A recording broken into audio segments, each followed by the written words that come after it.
Hi guys, so today we are here with Randa. She's a doctor, she comes from Sudan and she lived firsthand the outbreak of the civil war in her country, and today we're going to speak about the war with the focus on the humanitarian crisis. So Randa, first of all, can you tell us which city you come from and what happened at the beginning, how your life was changed by the war? Okay, first of all, thank you so much for spotting the light on what is currently happening in Sudan. So my name is Randa Ahmed. I am Sudanese. I was born and lived the whole of my life in Sudan. I was born and lived in the capital, which is Khartoum. I was born there and I lived there for the whole of my life till the 15th of April 2023 when war provoked in Sudan. I'm a medical doctor. I studied medicine. Due to the situation of war, I wasn't able to do my internship in my country, so I was displaced, one of the people who got displaced outside of my country to go to Egypt and do my medical internship.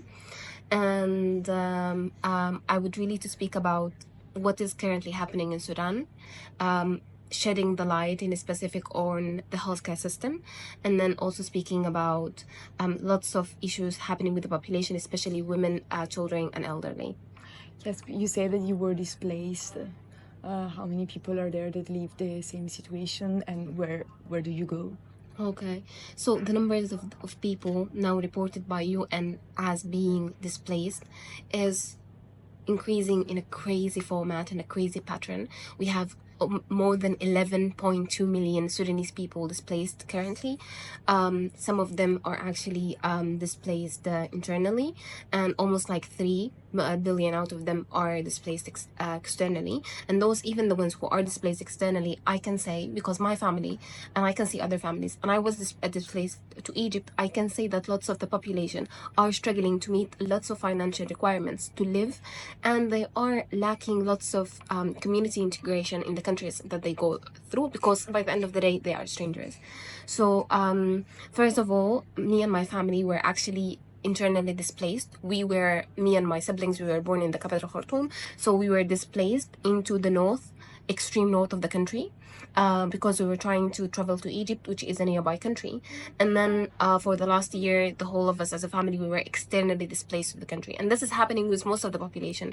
Lots of people are either externally displaced outside of the country, either to Ethiopia, Egypt, or even Saudi Arabia, United Arab Emirates, nearby countries.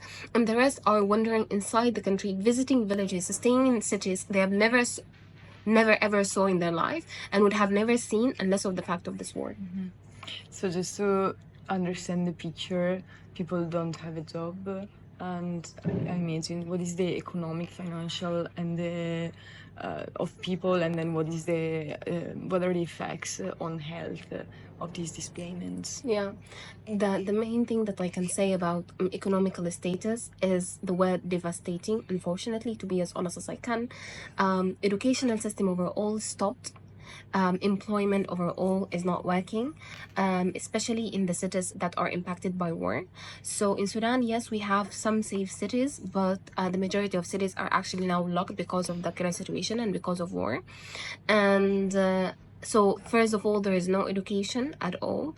Children and youth, they do not go to high schools, primary schools, or universities. Most of the universities are either operating from the outside for the people who were externally displaced, but there is no universities running from the capital Khartoum or any other safe states. And at the same time, most of the public private companies and different facilities are now unfortunately closed. They're not working. Some of them were actually managed to open some branches outside of Sudan, but this is not helping the population who are now still staying. So in the first year of war, everyone was depending 100% on their savings, and then afterwards savings for sure it's just a matter of time. So now just people, most of the time, they depend on the support of family members who are living outside to support them. But this definitely is impacting everyone, and is impacting also on the mental health of the population, mental health of children, mental health of parents, because they cannot provide any food, and this leads to physical health outcomes, for example, malnutrition, and a lot of other like physical signs and symptoms. Yeah, I think it's one of the main malnutrition cases, like the food security crisis in the entire world nowadays. Yeah. And about physical health, what are the main problems? For physical health nowadays, and unfortunately I'm really sad to say this, but there is a dengue fever outbreak in Sudan, and I got some of the reports with me. According to UN, we have since the 28th of October, we have more than 4,500 cases of dengue related deaths, dengue fever cases. 30 out of those people are confirmed dead, and personally, I have two members, actually my grandmother and an aunt, who were actually part of those reported cases. And the situation is continuing to happen. And I know that in Sudan, I come from Sudan and I know the population. Lots of cases, they went unrecorded, unreported. So there is also lots happening behind the scene that no one knows about it. And also since June till this October, there was another cholera outbreak in the country. More than 28,000 cases of cholera, with 1,000 deaths in 11 states between July and October. And for sure in this November there are now many cases, so lots of infectious diseases outbreaks. So I remember while I was studying, they were speaking about emergencies, and they classified emergencies overall, including natural disasters, including conflicts, and including outbreaks. And I was very shocked knowing that my home country is now going through two of those emergencies, which are armed conflicts and at the same time outbreak of infectious diseases. Yeah. I just found the number, and then we're gonna move the video. Yeah. But there are like 755,000 people experiencing catastrophic levels of hunger. Although this is something like crazy. Yeah. Okay, thank you for what you share with us.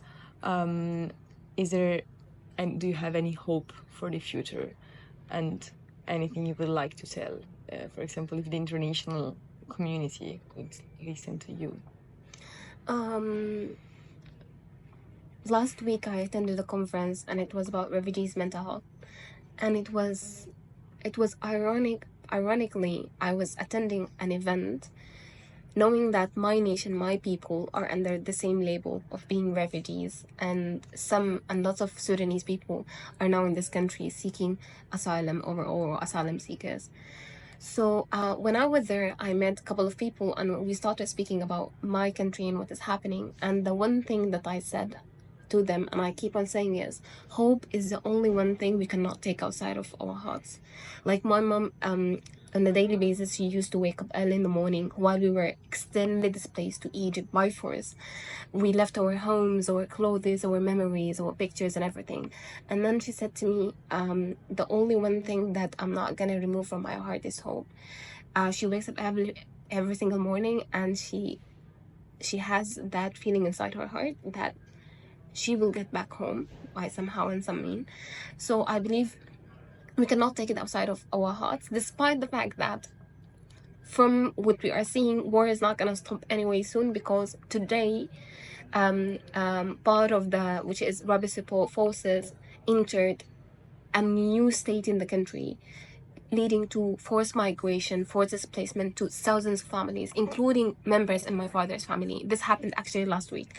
So the situation is going, and it's continuing. The message that I would like to voice out to the world, saying that political instabilities leads to harmful consequences to the poor population, including children, women. The harm is getting to people who has no hand in whatsoever that is happening.